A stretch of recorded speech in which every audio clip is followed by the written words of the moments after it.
I wasn't the first to go down there. That's the part no one wants to admit. By the time my boots hit the base of the shaft, there were already footprints in the dust, one set, worn deep into the concrete, right up to where the last steel rung snapped clean off the ladder and dropped into the dark.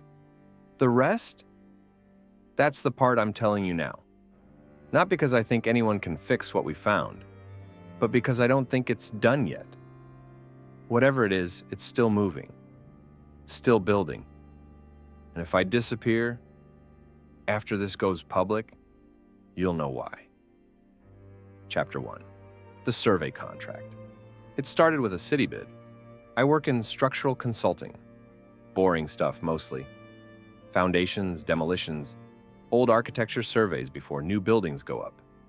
This particular contract came through a contact at the Department of Urban Renewal. They were leveling a block of condemned row housing on the edge of downtown.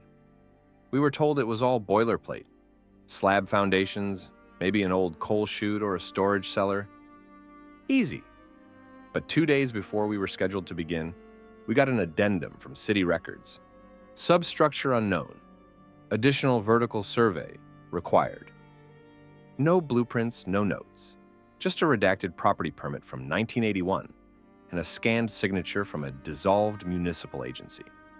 CTCP, City Transit Contingency Program. I'd never heard of it. Neither had anyone else. Chapter 2. The shaft. We found the shaft on day 2. A section of the basement wall behind one of the larger units had been patched over with corrugated aluminum. When we pried it off, it revealed a circular aperture, wide enough for industrial elevator access, framed in rusted iron rings and lined with deep scoring, like something had clawed through it years ago. No working lights, no cables, just an old ladder bolted into the interior wall, descending into blackness. I radioed the site lead, Lisa, and told her what we'd found. She paused for a long time, then told me to record everything, take photos, and wait until morning before entering. I didn't listen. Chapter 3. Descent. The ladder was cold. Not cold like metal. Cold like vacuum. It pulled heat from my hands like it wanted it. I went down slowly, counting each rung. 47 steps in, the light from my headlamp stopped reflecting back. 62 steps, the temperature dropped. 99 steps, the walls changed. They weren't concrete anymore. They were something else. Smoother, darker. The bolts holding the ladder in place started to look newer. Fresher. Like someone had reinforced them recently. At step 119, I reached the first floor. It wasn't labeled. Just a wide, open space with pale walls and perfectly symmetrical angles. No dust, no decay. The air smelled faintly metallic, like blood on copper. There was a door across the room, steel and seamless, and above it a sign burned into the wall. Occupied! I turned around and climbed back up, except I didn't end up where I started. The ladder was unchanged, same rungs, same spacing, but when I emerged, it wasn't the row house basement. It was another floor, identical in shape, but the walls were black, matte, soft to the touch. The temperature was warmer, and the ladder, now bolted into polished brass brackets. The door still said OCCUPIED. So I went down again, same pattern, new floor. This one had a mirrored ceiling. My reflection blinked 3 seconds after I did. There were no footprints on the ground, but there were fingerprints on the walls, not mine. I kept descending. I passed doors labeled incomplete, redundant, and one that said malformed. That one made my stomach turn. I lost count of the floors after 17. At some point, my radio stopped working. The feed from my body cam looped. Same 30-second clip, over and over. Me reaching for the next rung. Then I found the first monitor.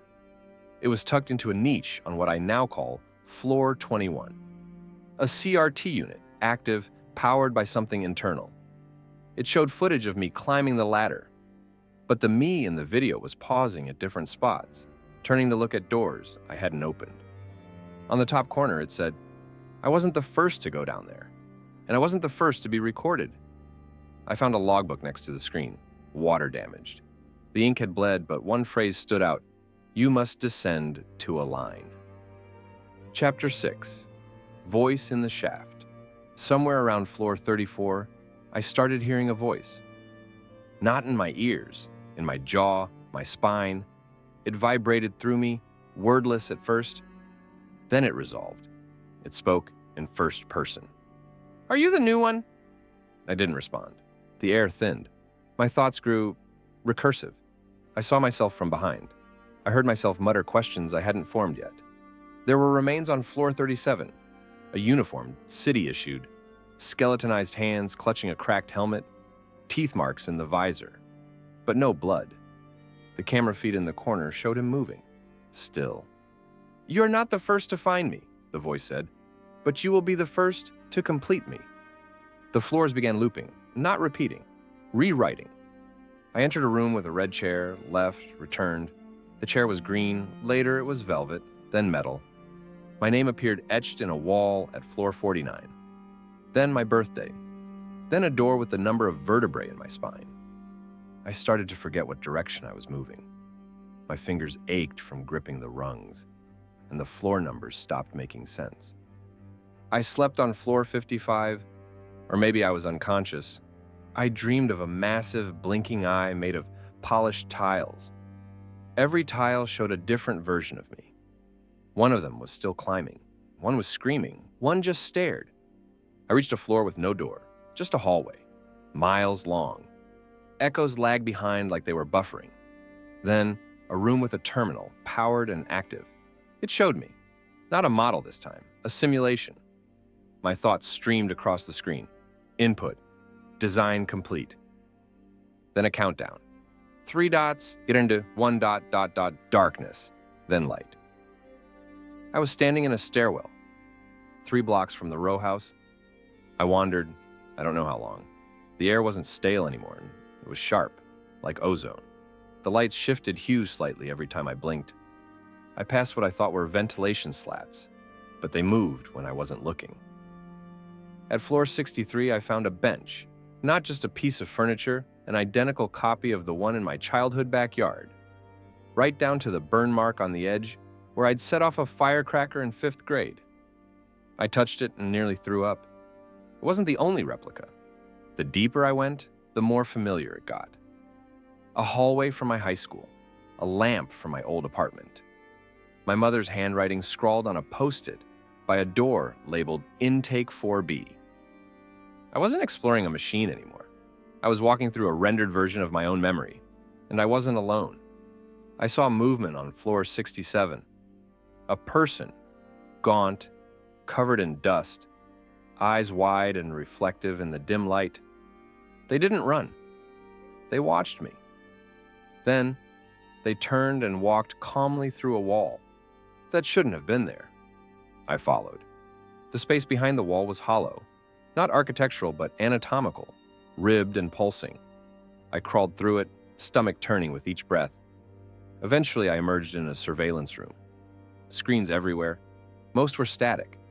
But one showed me right now, writing this log. Another showed a man sitting cross-legged on a floor of glass, whispering to a blinking panel. When I leaned closer, I realized the words he was whispering were my thoughts, my internal narration. I finally found stairs, not the ladder, real stairs, rusted, uneven, but upward. I climbed. 5 levels. 10. I emerged in what I thought was the surface, until I opened a steel panel and saw the sky flicker, just once, like a bad screen refresh. Then the alarm started, not loud, just one tone, long and flat. Every hallway began folding, not collapsing, folding, like it was reconfiguring around me. The voice returned. "You're not outside. You are 1 level higher." I ran. I screamed. The walls didn't echo. At the next floor, there was a doorway. Inside, a copy of the surveyor's field tent. My old thermos, my laptop, all intact. But the laptop screen was black with one line of white text, "We have enough of you now." There was light ahead, warm light, natural light. I stepped through a final doorway and found myself on a street. It was raining. I turned. No shaft, no hatch, just a wall of bricks with no seams. I looked up and saw the familiar skyline. Birds, people. Everything looked normal, but I wasn't. My watch read the same minute I entered the shaft. Not a second had passed. When I got home, my apartment was cleaner than I left it. There was a note on my table. Submission accepted. You may continue. Epilogue. They're building something down there. Not machines, not structures. Something else. Something that uses us, our memories, our movements, our curiosity, to design its next floor. I don't know who built the first shaft, but I know it wasn't human, and I know it's still growing. If anyone finds this, don't go down, because if you do, it'll know you now, and it keeps everything it knows.